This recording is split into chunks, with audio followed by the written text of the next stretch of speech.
O canal Ouça Que Eu Conto apresenta, na voz de Ronaldo Ilha, Um Toque de Desatino, trecho do livro O Evangelho Maltrapilho, de Brennan Manning. Em 1982, quando mudei-me da Flórida para Nova Orleans, e Rosaline e eu começamos nossa vida juntos, fiz alguma pesquisa sobre as origens da fé cristã em nossa região. Vasculhando os arquivos, acabei encontrando um fascinante fragmento de informação. Há mais de 100 anos, na região sul dos Estados Unidos, uma expressão que é muito comum na cultura cristã dos nossos dias, nascido de novo, era usada raramente ou nunca. Em vez disso, a frase usada para descrever o salto para um relacionamento com Jesus Cristo era: "Fui tomado pelo poder de uma grande afeição."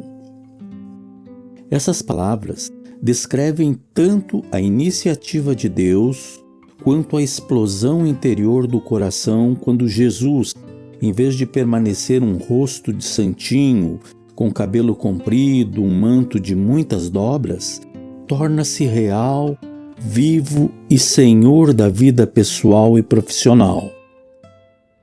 Tomado pelo poder de uma grande afeição é uma descrição visceral do fenômeno do Pentecostes, conversão autêntica e liberação do Espírito Santo.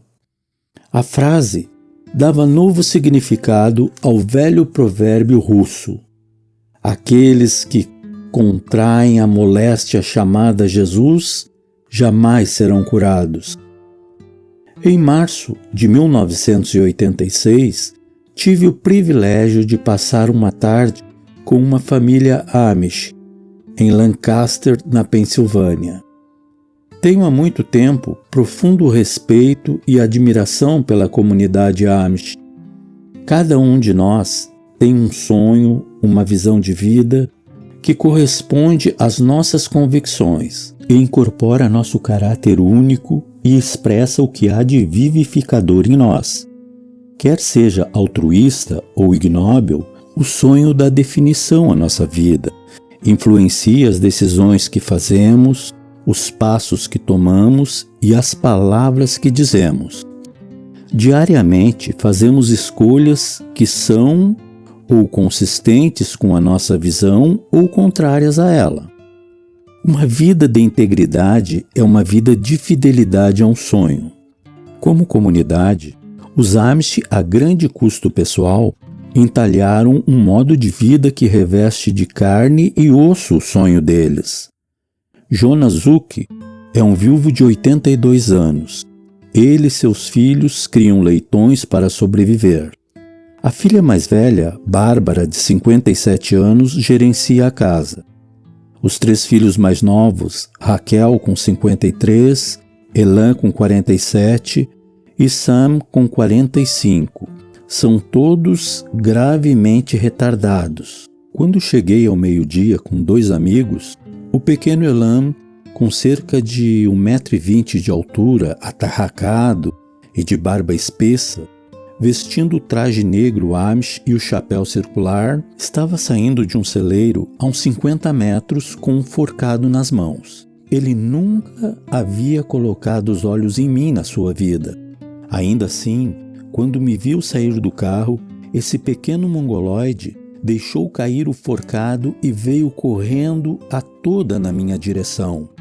À distância de 60 centímetros, ele arremessou-se sobre mim, envolveu seus braços ao redor do meu pescoço e as suas pernas ao redor da minha cintura e beijou-me nos lábios com feroz intensidade por completos 30 segundos.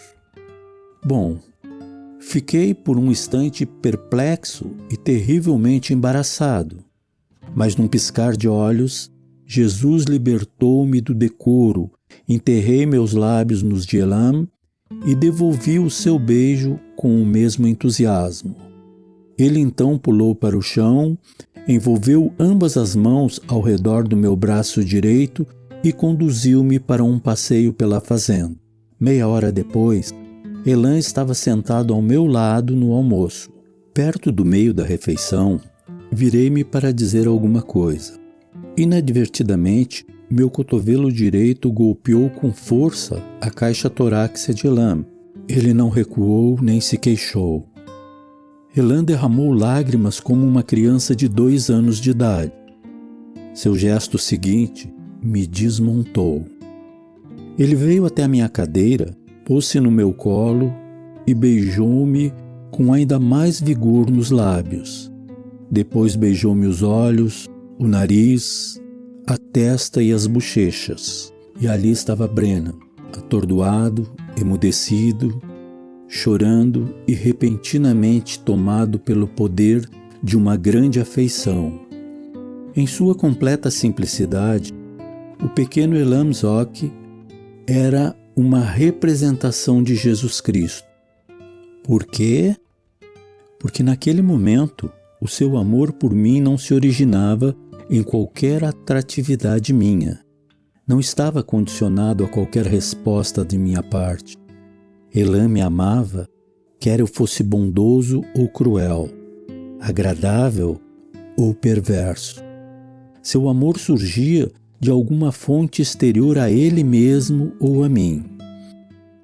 Como frequentemente acontece em momentos profundos como esse, recordei uma passagem de um livro que havia lido anos antes, discutindo a trágica história dos índios americanos. O autor observa que os nativos iroqueses atribuíam a divindade a crianças retardadas, concediam-lhes posição de honra na tribo e tratavam-nas como deuses.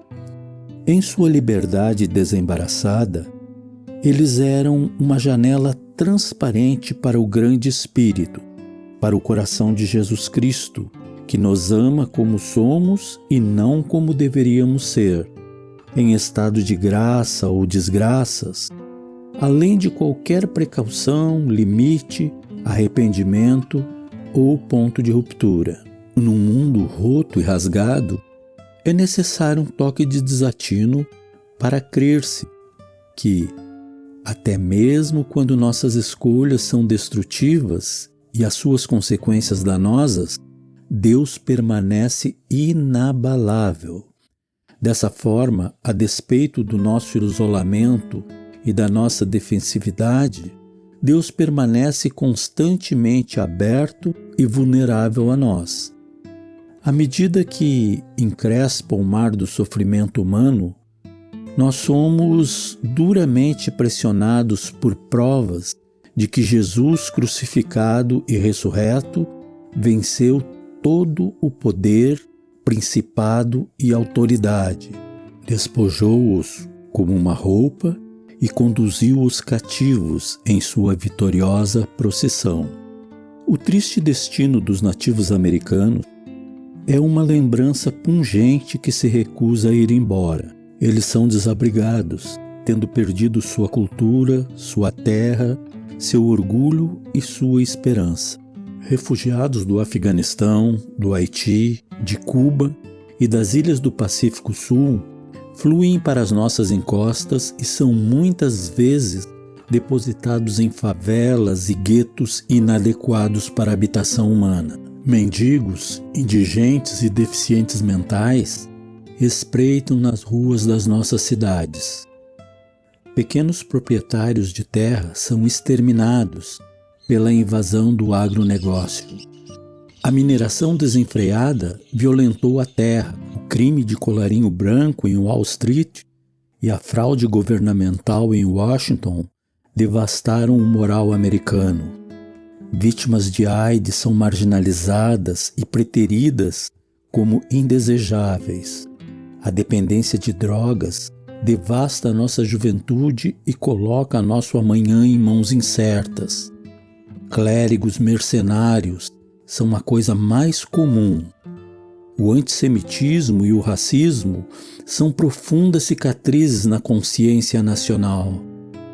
Depois de 2000 anos, o corpo de Cristo permanece terrivelmente dividido em doutrina, história e vida diária. Histórias escabrosas a respeito da desunião cristã salpicam as páginas de revistas e jornais. O corpo da verdade está sangrando de 1000 ferimentos.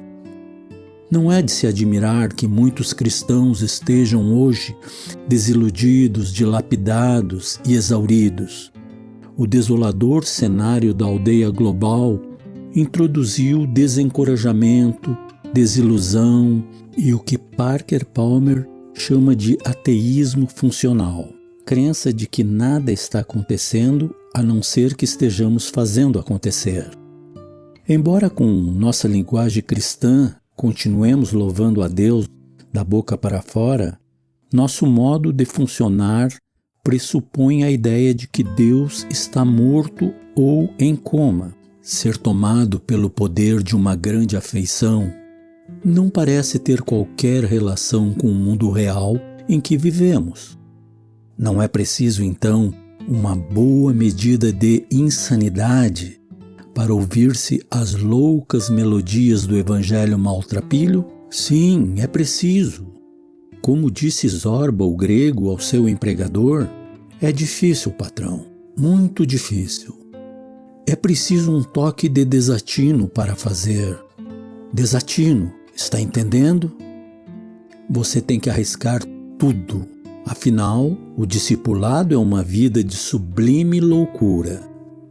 A verdade do Evangelho de Jesus Cristo não sobe e desce diante de questões como a corrupção do clero, a exploração dos pobres, a mesquinharia das multinacionais ou o fanatismo irracional das ditaduras modernas. Ele merece ser aceito ou rejeitado pelo que é. Uma resposta à pergunta mais fundamental que alguém pode fazer: a vida é absurda ou tem propósito?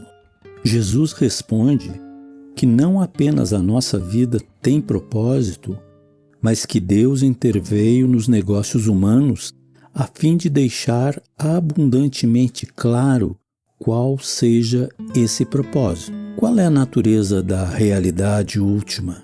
Jesus responde que o realmente real é o amor generoso, perdoador e salvador. Triunfará a vida sobre a morte no final? Com inabalável confiança, Jesus responde: o reino do meu Pai não pode ser vencido nem mesmo pela morte. No final, tudo dará certo. Nada pode causar-lhe dano permanente, nenhuma perda duradoura, nenhuma derrota mais do que transitória, nenhum desapontamento conclusivo. O sofrimento, o fracasso, a solidão, o pesar, o desencorajamento e a morte serão parte de nossa jornada, mas o reino de Deus vence todos esses horrores. Nenhum mal pode resistir à graça para sempre. Se você rejeitar o evangelho maltrapilho e der as costas ao cristianismo, faça-o por achar que as respostas de Jesus são inacreditáveis, blasfemas ou irremediavelmente otimistas. Rejeite o cristianismo por cinismo, se você quiser. Dê as costas a ele por acreditar que a realidade é maligna e punitiva. Escolha um Deus que é caprichoso, vingador ou descuidado, ou determinado a colocar o homem no seu lugar. Se um Deus assim é mais do seu agrado, se não é capaz de aceitar a ideia de que o amor está no cerne do universo, esse é um direito seu. Se não crê que o absoluto deseja apaixonadamente ser nosso amigo e amante, então fique, por favor, à vontade para rejeitar essa noção aparentemente absurda. Se não crê que possuímos o entusiasmo, a força, a coragem e a criatividade necessária para amar uns aos outros como amigos, então jogue depressa essa ideia na lixeira. E se você acha ridículo crer que a vida triunfará sobre a morte, então não perca seu tempo com o cristianismo, porque você não pode ser cristão se não acreditar nisso. Na Palestina do primeiro século, o povo da Judéia e da Galiléia fez tudo para esquivar-se da proclamação do reinado de Deus. Jesus anunciou que a velha era havia passado e que uma nova era surgia, e que a única resposta apropriada era ser cativado de assombro e de alegria. Seus ouvintes não diziam, sim, Rabi, cremos no Senhor, ou não, Rabi, cremos que o Senhor é um tolo. Ao contrário, perguntavam, e os sanguessugas dos romanos? Ou quando o Senhor vai fazer um sinal apocalíptico? Ou por que o Senhor e os seus discípulos não estão dentro da lei judaica? Ou de que lado o Senhor está com respeito a essas diversas controvérsias legais? Jesus explicava que os romanos não eram a questão, que a lei não era a questão, que milagres cósmicos não era a questão. O amor implacável de Deus era a questão, e diante dessa revelação, os humanos e a Torá eram secundários. Sua audiência, porém, recusava-se teimosamente a admitir que a Torá podia ser secundária, ou que o domínio romano sobre a Palestina pudesse ser marginal. A Torá e Roma eram essas as questões relevantes, os problemas fundamentais. O que o Senhor tem a dizer a respeito disso, Rabi? Uma vez mais, Jesus respondia que não tinha vindo para discutir a lei ou desafiar o Império Romano. Tinha vindo anunciar a boa nova de que o realmente real é o amor, e convidar homens e mulheres a uma resposta jubilosa a esse amor. Críticos sóbrios, obstinados e realistas simplesmente sacudiam a cabeça. Por que ele não enfoca as questões críticas? Desde o dia em que Jesus apareceu em cena, desenvolvemos vastos sistemas teológicos, organizamos igrejas de alcance mundial, enchemos bibliotecas de brilhante erudição cristã, engajamo-nos em controvérsias devastadoras e embarcamos em cruzadas, reformas e reavivamentos. Ainda assim, há pouquíssimos de nós com desatino suficiente para fazer a louca troca de tudo por Jesus. Apenas um remanescente com confiança de arriscar tudo no Evangelho da Graça. Apenas uma minoria que cambaleia com a delirante alegria do homem que encontrou o tesouro enterrado. Com o risco de soar como um pregador sertanejo, permita-me levantar algumas perguntas íntimas e pessoais a respeito do seu relacionamento com Jesus de Nazaré. Você vive cada dia na bendita segurança de que foi salvo pela graça única do nosso Salvador Jesus Cristo? Depois de cair de cara no chão, você permanece ainda firmemente convencido de que a estrutura da realidade está fundamentada não sobre as obras, mas sobre a graça? Você é instável e melancólico porque permanece ainda lutando pela perfeição que vem pelos seus próprios esforços e não pela fé em Jesus Cristo? Você fica chocado e horrorizado quando cai? Você está realmente consciente de que não tem de mudar, crescer ou ser bom para ser amado? Você está tão certo do triunfo do bem sobre o mal quanto o azedar da massa por meio do fermento? Embora determinado dia você possa sentir-se mais deprimido do que nunca, sua vida está geralmente mais orientada na direção da paz e da alegria? Você se sente diminuído pela percepção de que outras pessoas têm de você ou pela sua própria definição de si mesmo? Você possui um toque de desatino que transcende a dúvida, o medo e o rancor contra você mesmo, de modo a aceitar que é aceito? Se não, você provavelmente faz parte da irmandade dos desiludidos, dilapidados e exauridos. Você talvez se sinta como uma tocha reduzida a carvão, sua energia totalmente drenada, incapaz de acender qualquer fogo em si mesmo. Seus recursos interiores parecem estar completamente esgotados. Luiz Savary descreve a irmandade da seguinte forma: sua vida é repleta dos que os outros querem e desejam. Eles parecem estar vivendo pelo menos 3 vidas. Cada um quer um pedaço deles.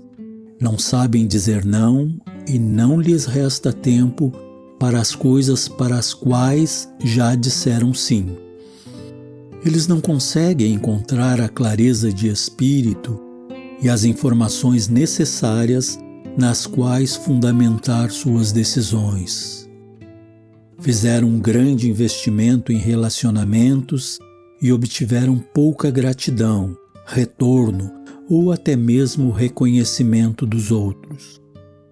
Embora a não reciprocidade seja inevitável e aceitável, escreve Mitchell, é também extenuante. Ninguém consegue manter-se muito tempo numa profissão de auxílio sem sentir o seu impacto. O primeiro passo no caminho do rejuvenescimento é aceitar quem você é e expor sua pobreza, fragilidade e vazio ao amor que é tudo. Não tente sentir nada, pensar em nada, fazer nada. Com toda a boa vontade do mundo, você não seria capaz de fazer qualquer coisa acontecer. Não force a oração. Simplesmente relaxe na presença de Deus em que você meio que acredita e peça por um toque de desatino. O poeta indiano Tagore coloca da seguinte forma: não cabe a você abrir os botões em flor. Sacuda o botão, golpeie. Está além do seu alcance fazê-lo desabrochar. Seu toque o estraga. Você arranca as pétalas em pedaços e asperge-as no chão, mas nenhuma cor surge e nenhum perfume. Não cabe a você abrir os botões em flor. Ele que é capaz de abrir o botão e o faz tão singelamente. Ele apenas olha e a seiva da vida se movimenta nas suas veias. Ao seu hálito a flor estende suas asas e tremula ao vento. As cores lampejam como um anseio do coração e o perfume dilata um doce segredo.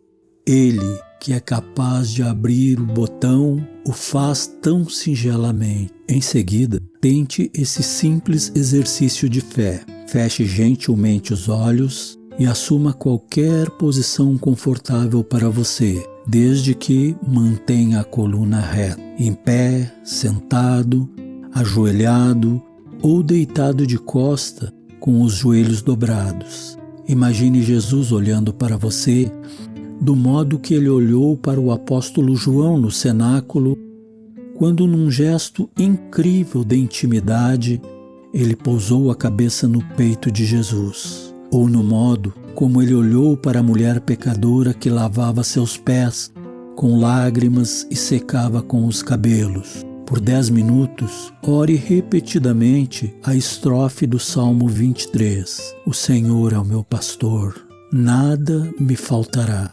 Nos 10 minutos seguintes, ore sobre a seguinte passagem de Oséias. E cada vez que encontrar a palavra Israel, substitua com seu próprio nome. Quando Israel era menino, eu o amei. Eu o ensinei a andar. Tomei-o nos meus braços, mas não atinou que eu o curava. Atraí-o com cordas humanas, com laços de amor. Fui para ele como quem alivia o jugo de sobre suas queixadas e me inclinei para dar-lhe de comer. Como te entregaria, ó Israel?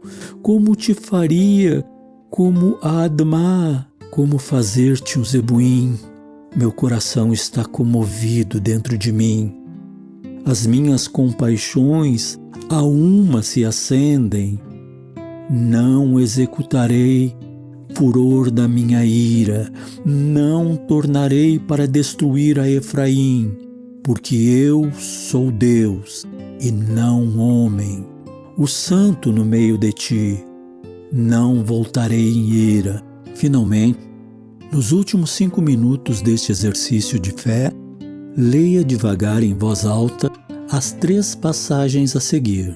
Portanto, eis que eu a atrairei e a levarei para o deserto.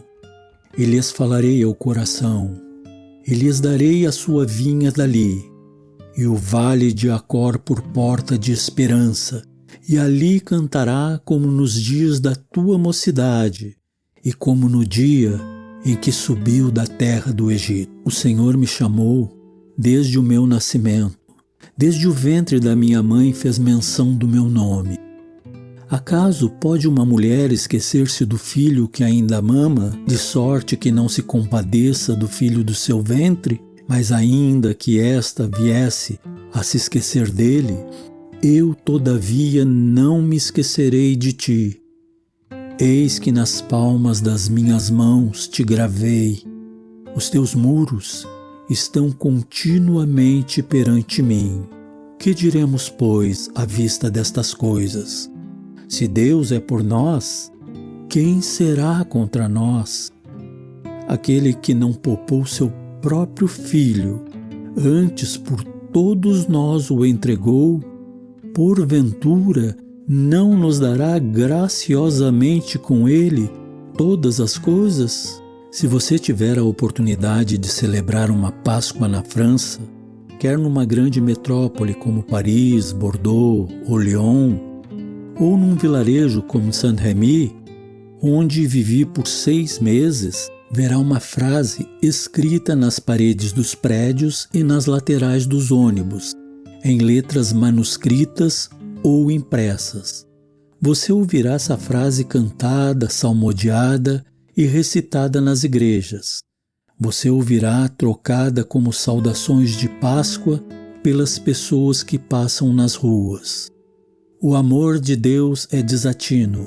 Nestas páginas, gaguejei e tartamudeei na incerta tentativa de sugerir a devastadora realidade do amor furioso de Deus. Como um velho mineiro batendo suas velhas lembranças, debrucei-me novamente nas Escrituras a fim de ouvir a autorrevelação de Deus. Li centenas de livros bíblicos, teológicos e espirituais, buscando uma compreensão mais profunda do Evangelho da Graça. Empreguei livremente narrativa, figura, poesia, simbolismo, a linguagem da metáfora e da narrativa em prosa a fim de comunicar alguma coisa do amor apaixonado de nosso apaixonado Deus. Reconhecendo minhas limitações, não serei duro comigo mesmo, porque sei que chegará a hora e o lugar em que poderemos dizê-lo de todo. O segredo do mistério é: Deus é sempre maior. Não importa quão grande pensemos que Ele seja, seu amor é sempre maior. conta a história de Tomás de Aquino, talvez o maior teólogo do mundo, parou repentinamente de escrever perto do fim da sua vida. Quando seu amanuense reclamou que sua obra estava incompleta, Tomás respondeu: Irmão Reginaldo, quando eu estava em oração há alguns meses, experimentei algo da realidade de Jesus Cristo. Naquele dia, perdi todo o apetite por escrever. Na verdade, tudo que escrevi sobre Cristo me parece agora como palha, minha única exortação. Andemos juntos. Minha única oração, que Jesus Cristo nos converta ao desatino do Evangelho. Fim do capítulo 11, Um toque de desatino, do livro O Evangelho Maltrapilho, de Brennan Manning, da editora Mundo Cristão. Eu recomendo o livro O Evangelho Maltrapilho, do Brennan Manning.